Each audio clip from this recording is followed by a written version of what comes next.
টানা 2 বছর ধরে আমার ঘর আলো করে রয়েছে আমার এই অর্কিডটা। ঘুম থেকে উঠেই তাই আজকে হঠাৎ আমার এর উপর নজর পড়লো, তাই ভাবলাম তাড়াতাড়ি ক্যামেরা বন্দি করে তোমাদের সাথে শেয়ার করে নিই আমার অর্কিড ফুলগুলোকে।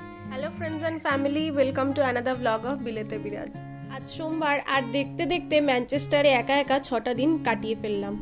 সকালে উঠে ব্রেকফাস্ট বানাচ্ছি নিজের জন্য। ব্রেকফাস্টে একটা পোচ বানাবো এই চিলি গার্লিক অয়েল দিয়ে, আর তার সাথে ব্রেড। চিলি গার্লিক অয়েলে যদি ডিমের পোচটা করা হয় না, খুব ভালো খেতে লাগে, আলাদা রকমের একটা অ্যারোমা বেরোয়। ওর থেকে একটু নুন ছড়িয়ে দেবো, ব্যাস আমার ব্রেকফাস্ট রেডি। অ্যাভোকাডো, ডিমের পোচ আর ব্রেড।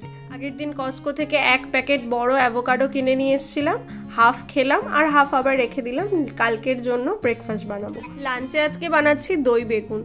2টো বেগুন সেই থাকাকালীনই কেনা হয়েছিল, অনেক দিন হয়ে গেছে, তাই ভাবলাম যে এই 2টো বেগুনকেই রান্না করে ফেলি, তাহলে রোজ রোজ রাঁধতে হবে না, 2 দিন আমার এটা দিয়ে হয়ে যাবে। আজকে শ্রেয়সীদিকে বলেছি লাঞ্চে দুপুরে এখানেই খেয়ে নিতে, বেচারির হপটা খারাপ হয়ে গিয়ে বড় মুশকিলে পড়েছে। একসাথে দুজনে মিলে লাঞ্চ সারলাম, দই বেগুন আর তার সাথে বানিয়েছিলাম আলু দিয়ে পাতলা করে চিকেনের ঝোল।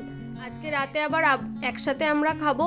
আজকে শ্রেয়সীদি এবং রাজের এক অফিস কলিগ শ্বেতা ও বাড়ি থেকে ফিরবে, তো তাই বলেছি আমার এখানেই সবাই মিলে খাওয়া দাওয়া করবো, তাই জন্য বেশি করে একেবারে চিকেন বানিয়ে নিয়েছি। এরপরে সেরে নিলাম ঘরের কিছু টুকিটাকি কাজ, জামা কাপড় কাচতে দিয়েছিলাম সেগুলো তুলে নিলাম। নতুন ফ্ল্যাটের এই ব্যালকনিতে অনেকক্ষণ রোদ আসে, আর তাই জন্য জামা কাপড়গুলো একটু বাইরে দিই রোদে শুকোতে। এই যতদিন গরমকাল রয়েছে এই সুবিধাটা ততদিনই। এরপরে আবার শুরু হয়ে যাবে অন্ধকার, আর তখন জামা কাপড় একেবারে শুকোতে চায় না।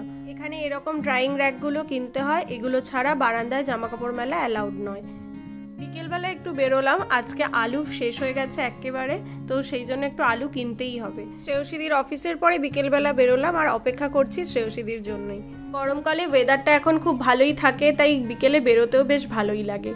প্রথমে গেলাম অলডিতেই আমরা কিনি আলু আর সমস্ত গ্রসারি, ম্যাক্সিমাম আমার এখান থেকেই কেনা হয়। রাজ নেই বলে গ্রসারি সেরকম কিছু বেশি খরচই হয়নি, আর যা ছিল সবজি সেগুলো দিয়েই মোটামুটি আমার এই সপ্তাহটা চলে গেছে। তবে আজকে আলু একেবারে শেষ হওয়ার জন্য আসতেই হলো বাজারে। তো দুজনে মিলে গ্রসারি শপিং করে এখন ফিরে যাচ্ছি বাড়িতে। তো এই আন্ডেল মলটা আমাদের হচ্ছে নিত্যদিনের একটা সেভিয়ার।